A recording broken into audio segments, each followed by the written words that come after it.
Wake up, Alex. It's time to open up the board game stand. Let's go! Oh yeah!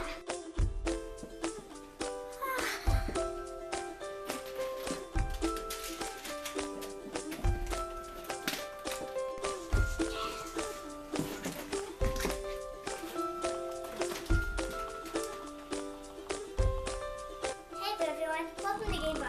My name's Alex.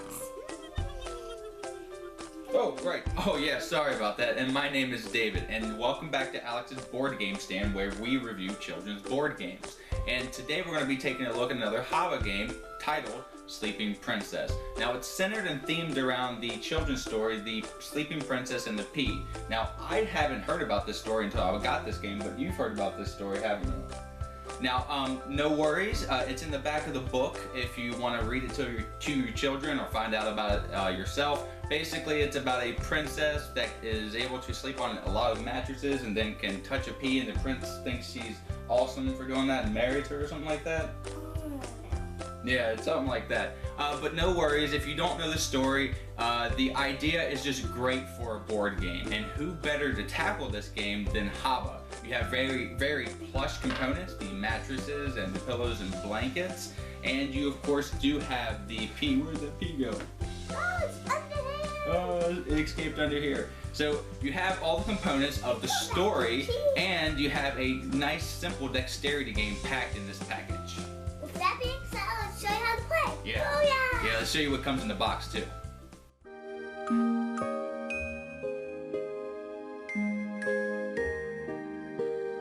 I also want to take a second to look at the box. It has a clear packaging in front here, and normally I would say nay to this, but the way that they have this presentation is actually really cool. There are very few games that do this and pull this off, and this is one of them, so I like the packaging on Sleepy Princess. Okay, as stated, let's show you what's in the box. Now, all these beds and pillows are fabric, and it's kind of spongy in the middle. That's why it's interesting when you stack them, and it can happen in multiple kind of ways, and they're in 4 different colors. This game is able to play 4 players. But I'll get into that later. Then you have the cardboard components. The board here, it's double-sided for versus and for cooperative play. The other cardboard component is the bedpost or stand that goes together. It's 4 pieces. I don't know if I can just, yeah, see, it's pretty sturdy.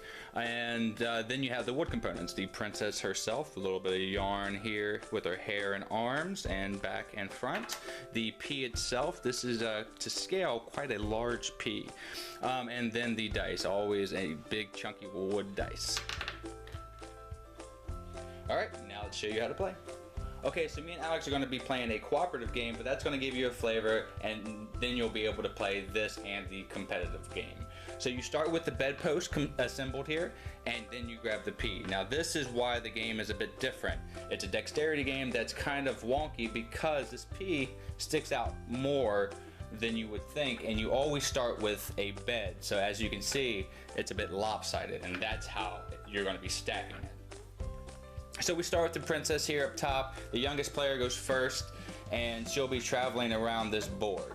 So the cooperative board consists of 2 different sides, the portions of furniture and the washer here. Now the washer means you have to remove a piece, so if you have pieces like this, you would have to take one off, or this piece here with the collective of everything means that you can place anything that is applicable. Now that means the order has to be blanket, pillow, mattress. You can put the blanket or the pillow on first, but it always has to end with the mattress.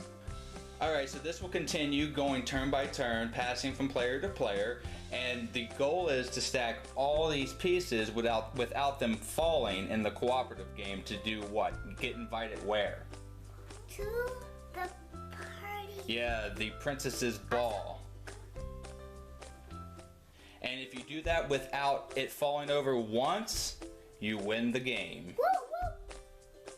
But if it happens to fall over like that, everyone loses and you go to a much smaller ball or party, right? I guess. She'll invite you to the next one. So the difference between the cooperative game and the competitive game, of course, other than you guys competing, is that there are different symbols. Now, instead of going order like blanket, pillow, mattress, if you land on a pillow, you have to stack another pillow somewhere. So this really means the tower is going to get crazy. And the rules were a bit vague, but it did say if the pile falls over, you collect everything that fell off the pile. And the goal is to be the person with nothing in front of you to win the competitive game. Yep.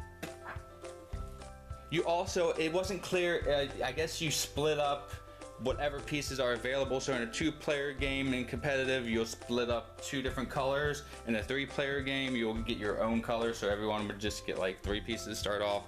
Also with a 4-player game, you would get, because you have 4 different colors. Alright, so that's Sleepy Princess. Now let's give this game a grade and tell you what we actually think about it. Do you like this game, kiddo? So yeah, that was it. Now, as we always do on Alex's board game stand, we're going to be giving this game a grade, check minus being a bad game, a check being an okay game or a good game, or a check plus being a great game that you just gotta go out and buy. With that being said, kiddo, what are you going to give this game? A check plus, and you want to know why? Yes, I want to know why. Because I love the pink pillow, the pink blanket, and the red. Yeah, the matchy, and she is a girl and she likes to do the matchy. I kind of like to break that, but yes, the components are what impressed me about this game as well. I'm going to be giving this game a check plus as well. Not because it's a really crazy deep game, but it's one of those games that is really fast and interesting. I enjoyed gameplay of this because, again, it's very visceral. The idea was good for a story, and it translated well into a board game as well.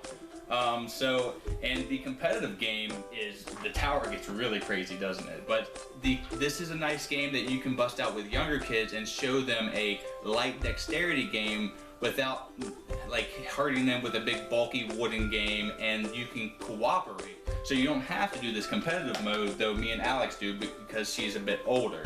But for the younger kids, this is a perfect dexterity game, being that it is cooperative. And I mean, Haba just did perfect again with the components. I mean, we can't say enough about that. So Haba did it again. They took a really neat theme and brought it to life. I am going to be keeping this one in my collection, and I recommend this for who? Younger kids, older kids, just a good family game, right? Yep. So thank you so much for joining us again on Gamevine and Alex's board game stand for the review of Haba's Sleeping Princess. Until the next time that we see you, have a great rest of your day and a great time with what? All that you play. You heard it here on the Gamevine. Bye.